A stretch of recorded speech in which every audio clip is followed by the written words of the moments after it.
Okay, so we are still on the Bad Beginning, series of unfortunate events, chapter 2. And remember, they just found out their parents died or perished, and their house burned down.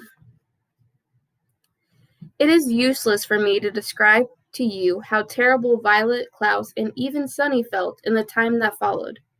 If you have ever lost someone very important to you, then you already know how it feels.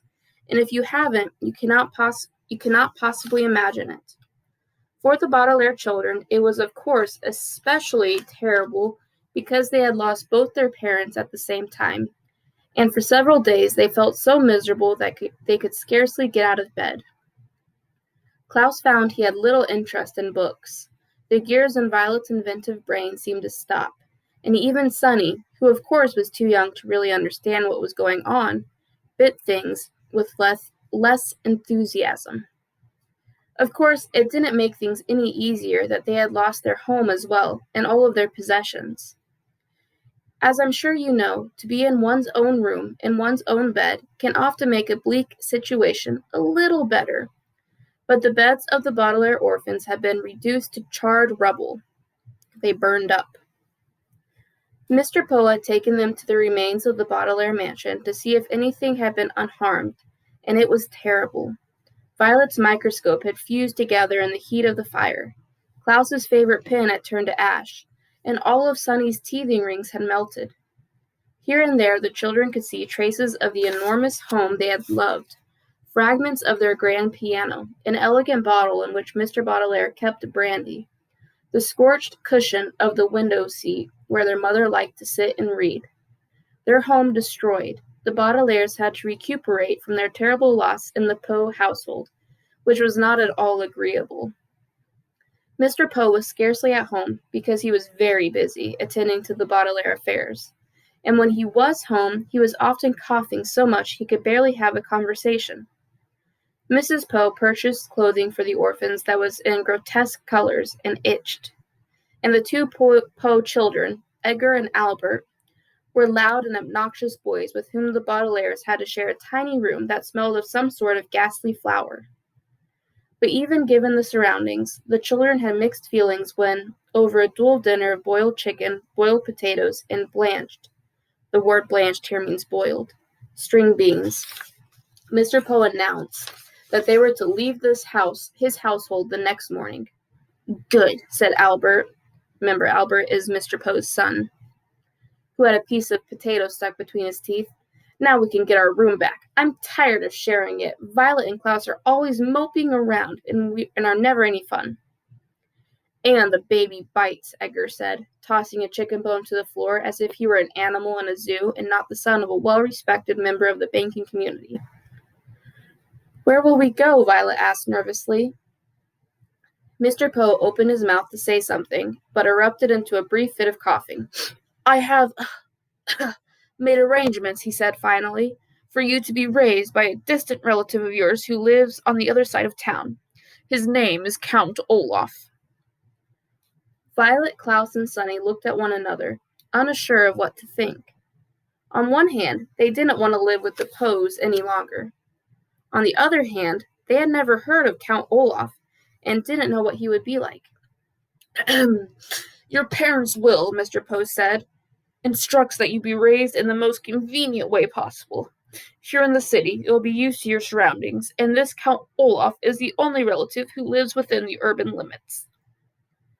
Klaus thought this over for a minute as he swallowed a chewy bit of bean. "But our parents never mentioned Count Olaf to us. Just how is he related to us exactly?" Mr. Poe sighed and looked down at Sunny, who was biting a fork and listening closely. "He is either a third cousin 4 times removed, or a fourth cousin 3 times removed. He is not your closest relative on the family tree, but he is the closest geographically, that's why." "If he lives in the city," Violet said, "why didn't our parents ever invite him over?" "Possibly because he is very busy," Mr. Poe said. "He is an actor by trade, and often travels around the world with various theater companies." "I thought he was a count," Klaus said. "He is both a count and an actor," Mr. Poe said. Now, I don't mean to cut short our dinner, but you children have to pack up your things, and I have to return to the bank to do some more work. Like your new legal guardian, I am very busy myself. The three Baudelaire children had many more questions for Mr. Poe, but he had already stood up from the table, and with a slight wave of his hand departed from the room. They heard him coughing into his handkerchief, and then the front door creaked shut as he left the house. Well, Mrs. Poe said, you three had better start packing. Edgar, Albert, please help me clear the table. The Baudelaire orphans went to the bedroom and glumly packed their few belongings. Klaus looked distastefully at each ugly shirt Mrs. Poe had bought for him as he folded them and put them into a small suitcase. Violet looked around the cramped, smelly room in which they had been living, and Sunny crawled around solemnly, biting each of Edgar's and Albert's shoes, leaving small teeth marks in each one so she would not be forgotten. From time to time, the Baudelaire children looked at one another, but with their future such a mystery, they could not think of anything to say. At bedtime, they tossed and turned all night, scarcely getting any sleep between the loud snoring of Edgar and Albert and their own worried thoughts. Finally, Mr. Poe knocked on the door and stuck his head into the bedroom. Rise and shine, Baudelaires, he said. It's time for you to go to Count Olaf's. Violet looked around the crowded bedroom, and even though she didn't like it, she felt very nervous about leaving. Do we have to go right this minute? She asked. Mr. Poe opened his mouth to speak, but had to cough a few times before he began. Yes, you do.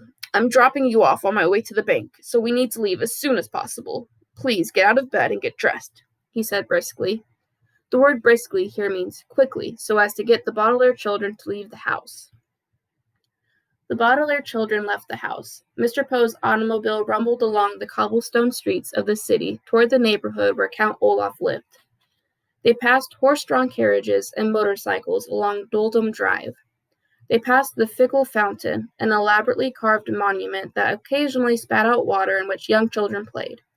They passed an enormous pile of dirt where the royal gardens once stood.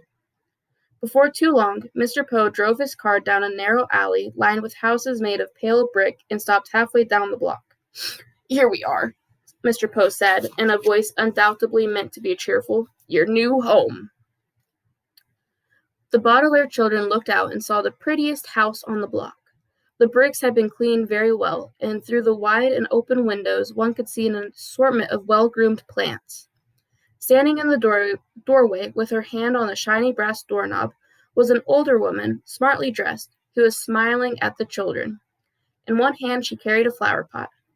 Hello there, she called out. You must be the children Count Olaf is adopting. Violet opened the door of the automobile and got out to shake the woman's hand. It felt firm and warm, and for the first time in a long while, Violet felt as if her life and the lives of her siblings might turn out well after all. Yes, she said, yes, we are. I'm Violet Baudelaire, and this is my brother Klaus and my sister Sunny, and this is Mr. Poe, who has been arranging things for us since the deaths of our parents. Yes, I heard about the accident, the woman said, as everyone said, how do you do? I am Justice Strauss. That's an unusual first name, Klaus remarked. It is my title, she explained, not my first name. I serve as a judge on the High Court. How fascinating, Violet said. And are you married to Count Olaf? But goodness me, no, Justice Strauss said. I don't actually know him that well. He is my next-door neighbor. The children looked from the well-scrubbed house of Justice Strauss to the dilapidated one next door. The bricks were stained with soot and grime. There was only 2 small windows, which were closed with the shades drawn even though it was a nice day. Rising above the windows was a tall and dirty tower that tilted slightly to the left. The front door needed to be repainted, and carved in the middle of it was an image of an eye. The entire building sagged to the side, like a crooked tooth. Oh, said Sunny, and everyone knew what she meant. She meant, what a terrible place. I don't want to live there at all. Well, it was nice to meet you, Violet said to Justice Strauss. Yes, said Justice Strauss, gesturing to her flower pot. Perhaps one day you could come over and help me with my gardening. That would be very pleasant, Violet said, very sadly. It would, of course, be very pleasant to help Justice Strauss with her gardening, but Violet could not help thinking that it would be far more pleasant to live in Justice Strauss's house instead of Count Olaf's. What kind of a man, Violet wondered, would carve an image of an eye into his front door? Mr. Poe tipped his hat to Justice Strauss, who smiled at the children and disappeared into her lovely house. Klaus stepped forward and knocked on Count Olaf's door, his knuckles rapping right in the middle of the carved eye. There was a pause, and then the door creaked open, and the children saw Count Olaf for the first time. "Hello, hello, hello," Count Olaf said in a wheezy whisper. He was very tall and very thin, dressed in a gray suit that had many dark stains on it. His face was unshaven, and rather than 2 eyebrows, like most human beings have, he had just one long eyebrow. His eyes were very, very shiny, which made him look both hungry and angry. "Hello, my children. Please step into your new home and wipe your feet outside so no mud gets indoors." As they stepped into the house, Mr. Poe behind them, the Baudelaire orphans realized what a ridiculous thing Count Olaf had just said. The room in which they found themselves was the dirtiest they had ever seen, and a little bit of mud from outdoors wouldn't have made a bit of a difference. Even by the dim light of the one bare light bulb that hung from the ceiling, the 3 children could see that everything in this room was filthy, from the stuffed head of a lion which was nailed to the wall, to the bowl of apples cores which sat on a small wooden table. Klaus willed himself not to cry as he looked around. "This room looks like it needs a little work," Mr. Poe said, peering around in the gloom. "I realize that my humble home isn't as fancy as the Baudelaire mansion," Count Olaf said, "but perhaps with a bit of your money we could fix it up a little nicer." Mr. Poe's eyes widened in surprise, and his coughs echoed in the dark room before he spoke. "The Baudelaire fortune," he said sternly, "will not be used for such matters. In fact, it will be not used at all until Violet is of age." Count Olaf turned to Mr. Poe with a glint in his eye like an angry dog.